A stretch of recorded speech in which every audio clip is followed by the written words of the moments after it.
Assalamualaikum warahmatullahi wabarakatuh. Kali ini kita sore-sore seperti biasa lagi melihat padi yang sedang kita budidayakan ya. Nah guys, untuk kali ini kita akan sharing juga ya guys, berdasarkan pengalaman saya budidaya padi. Seperti apa sih guys untuk pemeliharaan budidaya padi ya, dari mulai tandur sampai nanti ke panen, agar hasilnya tidak jong ya, juga bisa mendapatkan hasil yang lebih maksimal ya guys. Oke teman-teman ya, kita tahu ya, untuk rata-rata padi yang dibudidayakan di Indonesia itu usia padi itu biasanya dari mulai tandur sampai ke panen itu antara sekitar 110 sampai 120 HST ya, biasanya masa panennya itu. Atau ada juga yang di bawahnya ya sekitar 100 HST. Nah teman-teman, bagaimana sih budidayanya, budidaya padi ini? Nah ini berdasarkan pengalaman saya berbudidaya padi ya teman-teman. Nah jadi budidaya padi ini kita harus pahami ya sebagai petani, bahwasanya padi ini memiliki 3 fase masa pertumbuhan. Yang pertama adalah fase vegetatif, di mana fase ini adalah fase tumbuhnya akar, tumbuhnya batang, tumbuhnya daun, dan tumbuhnya anakan baru. Nah, terus yang kedua adalah fase reproduksi atau fase bunting ya teman-teman, ada fase bunting. Nah, terus yang ketiga adalah fase pengisian bulir. Ya, ini yang mulai fase generatif itu sebenarnya dari mulai fase bunting sampai ke panen sebenarnya. Nah, cuman dibagi dua karena memang kenapa? Karena kebutuhan nutrisinya cukup berbeda ya guys, antara kebutuhan pada fase bunting dengan kebutuhan fase pengisian bulir. Nah, ini kita coba bahas satu persatu setiap fasenya, dan juga nanti teman-teman bisa menyesuaikan ini cocoknya fase ini tuh kalau mau pakai nutrisi itu apa, kalau mau pakai hamanya apa, kalau mau pakai funginya apa gitu. Nah, yang pertama adalah fase vegetatif ya. Ini fase di mana tanaman padi sedang proses pertumbuhan mulai dari akar, batang, daun, dan juga anakan ya, sampai di mana titik anakan stop, berhenti, dan mulai ke fase reproduksi atau kita sebut padi ini mengalami hamil muda ya, yang hamilnya belum kelihatan ya guys. Jadi ini masa fase vegetatif. Nah, apa yang harus dilakukan ketika fase ini? Nah, fase ini dimulai dari 1 HST atau awal tandur ya guys. Dari mulai awal tandur sampai 60 HST, 60 hari setelah tandur atau setelah tanam ya, setelah pindah tanam. Nah, ini yang harus teman-teman lakukan adalah pemberian nutrisi untuk kebutuhan tanaman padi di fase vegetatif. Nah, biasanya ya ini akan dilakukan pemupukan ya guys.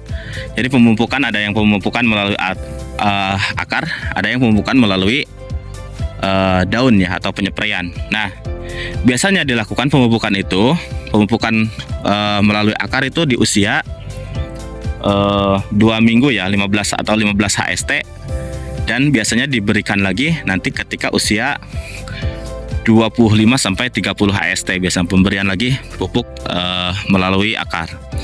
Nah, saran saya ya guys, sebelum melakukan pemupukan yang pertama itu di usia 15 HST atau 2 mingguan, itu teman-teman lakukan penyepraian terlebih dahulu seminggu sebelum melakukan, atau maksimal 5 hari sebelum melakukan pemupukan. Karena kenapa? Karena padi ketika masa tandur ya guys, ketika masa tandur itu ada yang namanya pindah tanam. Artinya ada jaringan akar yang terganggu, dan padi akan mengalami yang namanya stres. Nah, untuk meminimalisir stres ini perlu kita tangani dengan melalui penyepraian. Karena nggak mungkin memberikan pemupukan melalui akar. Karena apa? Karena akarnya juga belum tumbuh ya guys. Ya bisa-bisa nanti bukannya bagus kalau akarnya belum ada, udah diberikan pupuk melalui akar, itu nanti resiko penguapan pupuk itu akan cukup tinggi dan juga kurang bagus untuk tanaman. Jadi solusinya agar supaya instan bisa diserap oleh tanaman adalah melalui penyepraian. Nah, apa saja? Yang pertama, saya selalu memakai yang namanya asam amino ya guys. Ini menurut saya asam amino ini sangat penting digunakan di saat fase awal atau fase vegetatif untuk budidaya tanaman padi ini. Karena kenapa? Yang pertama bisa mengurangi stres tanaman padi akibat cuaca ekstrim, akibat pindah pot tanam, terus juga merangsang pertumbuhan akar, merangsang untuk perbanyakan anakan ya guys. Itu yang pertama. Terus yang kedua adalah gunakan pupuk dengan fosfat tinggi ya guys untuk dilakukan penyepraian. Seperti apa? Ultradap. Fosfat tinggi maksudnya bukan tanpa nitrogen ya, tetap nitrogennya ada, tetapi yang kadar fosfatnya yang tinggi. Ini untuk apa? Ini juga sama ya guys. Fosfat ini tadi ini membantu dalam proses pertumbuhan akar, batang dan juga daun. Jadi karena kita ingin fokusnya adalah pertumbuhan akar dan batang dan daun, agar ketika nanti pemupukan pertama atau pemupukan melalui akar ini bisa diserap oleh tanaman, oleh padi yang sedang kita budidayakan. Nah, jadi lakukan pemberian, biasanya saya kombinasinya antara Ultradap dan juga asam amino. Nah, kalau teman-teman mau coba, silahkan mau tambahkan ZPT juga. ZPT-nya tapi auksin ya teman-teman. Jangan dulu pakai Gibberellin, gunakan dulu auksin. Karena kita fokusnya ke akar dulu, mempersiapkan akarnya tumbuh dengan baik agar nanti ketika pemberian pupuk melalui akar bisa terserap lebih banyak gitu, kayak gitu. Nah, terus hamanya biasanya di fase vegetatif ini ya, yang sering muncul adalah biasanya di usia 7 sampai 2 mingguan tuh sudah mulai keluar warang-warang ya guys, warang hijau, warang coklat. Nah, biasanya itu. Yang kedua adalah ulat pelinting daun ya, yang biasanya kalau awal tandur itu biasanya daun-daunnya itu melinting-melinting warna melinting-melinting tuh. Nah, itu juga sama akibatnya ulat daun. Nah, terus kalau untuk penyakit biasanya itu di jamur-jamuran adalah jamur busuk ya, busuk akar dan lain-lain. Nah, ini teman-teman untuk fase vegetatif teman-teman bisa gunakan fungisida untuk yang memang pembusukan ya, mau itu Mancozeb bahan aktifnya atau seperti Antrakol ya teman-teman. Antrakol yang memiliki unsur mikronya zinc yang sama membantu dalam proses penebalan batang, jadi batangnya lebih maksimal nanti tumbuhnya. Terus untuk hamanya, untuk pengendalian wereng dan juga ulat ya teman-teman bisa gunakan yang pokoknya yang sistem serangannya adalah sistem melalui sistem sistemik dan kontak ya guys. Jangan hanya kontak saja, tetap harus gunakan yang adanya sistemik agar tanaman bisa terlindungi kayak gitu. Contohnya apa? Plenum kalau dari Syngenta. Terus juga itu untuk urang ya. Terus dangke. Nah, dangke itu bisa urang, bisa ulat-ulatan. Terus juga bisa pirtako. Nah, pirtako sangat bagus ya guys. Itu di fase-fase awal menggunakan pirtako sangat bagus. Memang cuman harga ya guys, cuman harga pirtako itu sangat-sangat mahal ya guys dibandingkan dengan insektisida yang lain.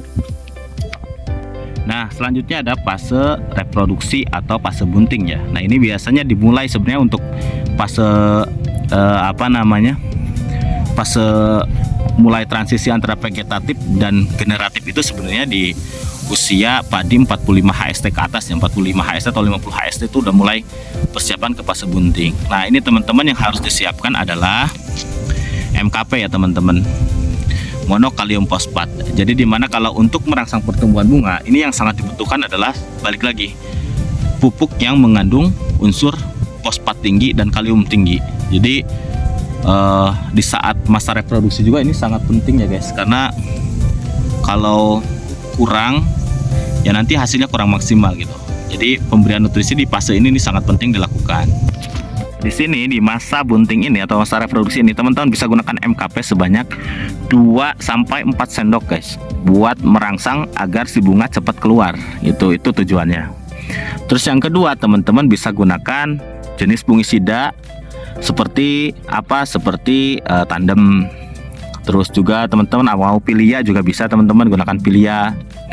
Terus juga kalau ada Ami Startup, pakai Ami Startup juga gak apa-apa. Jadi pilih salah satu ya, bukan artinya yang 3 tadi sebutkan diambil salah satu. Teman-teman silahkan mau tandem, mau apa namanya